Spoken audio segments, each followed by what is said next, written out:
Howard, thanks for being here. Thanks for joining myself and David Freeberg on the All In podcast. I want to take a step back before we talk about today and instead talk about your friendship with the president, how it started, how you guys got to know each other, and walk us through the moment when you frankly, went out on a limb a little bit, stepped up, became the campaign finance chair, and then just that evolution. So I've known the president since I was 30 years old. So I used to go on the, call it the charity circuit in New York. Sure. So there's basically a charity party every night when you live in New York. Like the rubber chicken dinners. Like literally the rubber chicken. And so sort of every night you go out. And so the boss of my company, Bernie Cantor, he got tired of going, right? So he didn't want to go. So he would send me with his wife and I would be her walker. I'm the 30-year-old CEO of the company and I'd take her to the party. And after the party, I'd put her in a limo and she'd go home and DJT would say, well, let's go out. And so we'd go out. It wasn't planned, but he was at the party. He was 45. I'm at the party 30 and we chased the same girls. Okay, that's basically, it worked out fine. And by the way, here's the thing about Donald Trump. He was the most famous, the most fun, the most interesting person 30 years ago, 33 years ago. I mean, here's the best thing. He's been on the cover of Time magazine 59 times. No way. And then he leans over to me and he goes, and 20 were good.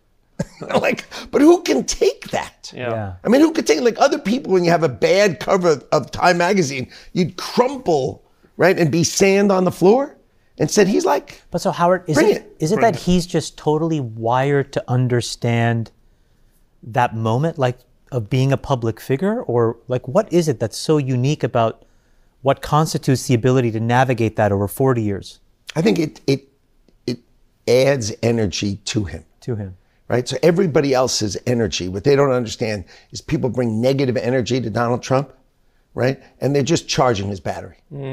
Okay? Your energy around him comes to him. So when I come at him with a lot of energy, he comes back with a lot of energy. Right? It doesn't matter. He never steps back. He just sort of takes it like the centrifuge and then hurls it back at you. And he's been that way always. So this is not new. This is just who he is. This is who he is. So those other people who attack him, they think they're attacking him. They're charging his battery. They're literally charging his battery. So he comes back bigger, stronger, bigger, stronger. And once you understand the man, the most intuitive person that you've ever met. And people say, well, okay, so people who know me, I don't suffer fools. And they have all these derogatory, all my left liberal friends, all these derogatory statements about the guy. Right? And they know me really well. Right? And they'd say, well, how can you work for him? I'd say, how can I work for him? The most intuitive person, he senses it, he knows it. He calls me up and he says, Panama Canal. That's what he says. He goes, Panama Canal, it just feels wrong. Right? And then he sends me on the quest to go, I didn't do anything. I just start the quest to go look at it. Right?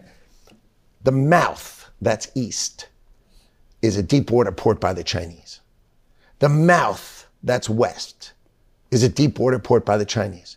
They're building bridges over it. So our ships and our military ships should go under, right? In our hemisphere, a Chinese bridge. So then I said, okay, let's go prove it. So I have a friend of mine, he owns a big shipping company. I said, take 2 iPhones, put them on a stand and just go through the Panama Canal.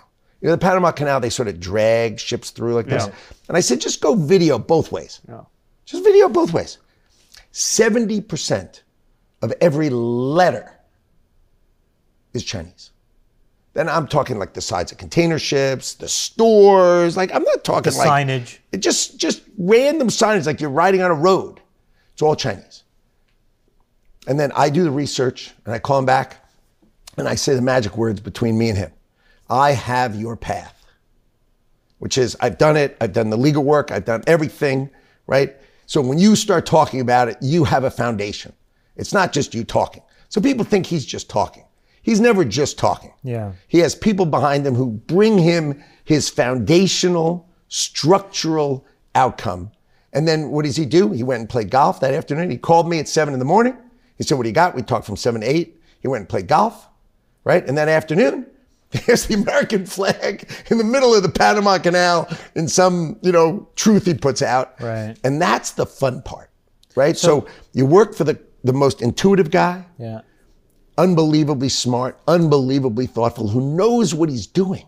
So it's so fun for me. Howard, let's just go back 1 second. So you have this deep relationship with him. You guys are friends. Scott Bessent told us the story that about 18 months ago, though, he saw all this data about what was happening under Biden, and he was just so concerned that these deficits and debts were getting so out of control. He went to the president and said, how can I help? Can I help? That's a story.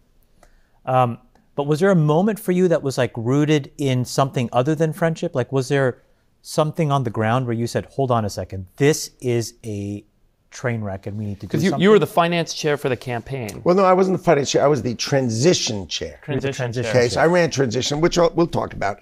But so let's go through. So I'm friends with him, right? But I'm building my business, a young guy building my business. And then 9/11 happens. Yeah. Okay, so I'm friends with the guy. I'm just friends with the guy. But then 9/11 happens.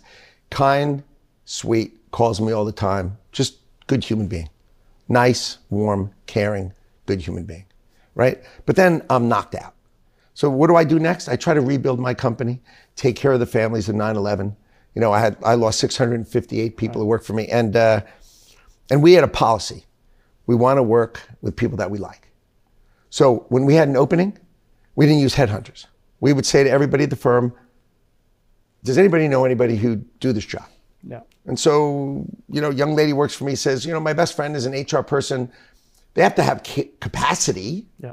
But once they have capacity, imagine we hire that person. Yeah. Now, what happens is it's not one big happy family.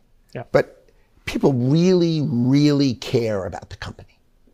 And that's our company that's on the top 5 floors of the World Trade Center on 9/11 when the plane hits it. Kills everybody at the office. My brother Gary, he dies at 36. My best friend Doug, he dies at 39. I had just turned 40 that summer. I had a party, 65 couples. It's my 40th birthday 40th party, birthday, yeah. right? 27 people at my party get killed. Jesus. These are my friends. These are my friends. So I'm driven to take care of the families of the people who died. And I commit 25% of all of our profits. But the company is destroyed. So we go from making $1 million a day. I was a rich guy, right? What's the definition of a rich guy? No personal debt, no corporate debt. Ken Fitzgerald, no debt. So how do you survive 9/11? If you don't owe anybody any money, the only money you're losing is your money. Is your money. So we survive and we take care of our friends' families, and then we build the company back up. So you could see, like, I'm a special guest on the Celebrity Apprentice, the first season of Celebrity Apprentice, when Piers Morgan wins. Did he fire you? No, I wasn't a contestant. Oh, I was going to ask. I'm a little beyond being a contestant. That's what I figured. I was a special guest. I'd come in, like, if you see during the auction, I'm standing next to him at the auction, and I'm helping him. Like, I'm just his friend sort of as an extra all along the way. Every once in a while. You kept the friendship going as you're rebuilding. We're friends all the way, but I'm rebuilding my company. Yeah. If you enjoy this content, please consider subscribing to my channel to stay up to date with future videos. Thank you for watching.